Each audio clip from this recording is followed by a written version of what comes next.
今开始来关心国会这款修法伫今仔日生效。立法院国民党团、民众党团即马拍算要做伙邀请总统赖清德依法去立法院做国情报告。伊人监察院伫昨下晡伊嘛召开记者会，宣布要申请释宪，因为原因是认为立法院偷渡监察院的调查权。立法院这款刑事法修法会伫2日生效正式实施。不过，总统赖清德决定申请释宪，甲暂时处分。不过，传出国民党甲民众党可能伫释宪进前，利用这个浪棒邀请赖总统依法去立法院做国情报告。行政院长杜永泰25强调讲，宪政机关应该有分寸，嘛会伫上短时间内决定当时申请释宪。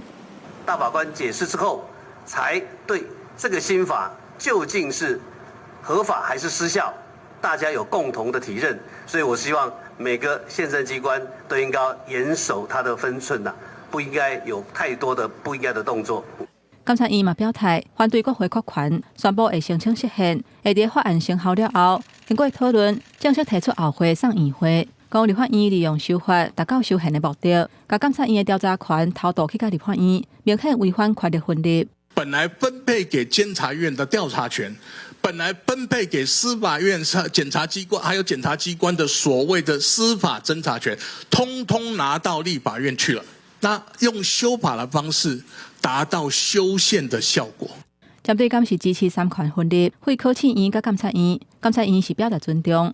然而李准又表示，伊个人是支持三权分立，不过唯一的方式是透过修宪。然而民众党主席郭文德是无认同，批评赖政府毁宪乱政，惊去互查备案，恐吓在野党。在野党不以贸然行事，最主要是在恐吓大家，是不是？立法院3读通过的法律啊。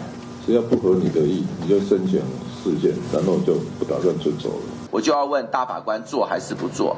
大法官做了，不就是印证了社会各界对于大法官是民进党提名，可能有绿色倾向的这样的一个怀疑？国民党指控赖政府恐惊对大法官下指导棋，释宪案的战场真明显是纠官兼裁判。嘛对赖总统伫释宪进前，无愿意去立法院做国情报告，选举进前的承诺根本就无照片照行。不过，民进党陈冠廷认为讲，释宪进前任何的举动拢无妥当，等到释宪案明朗化了后，相信赖总统会做完整的考虑。记者综合报道。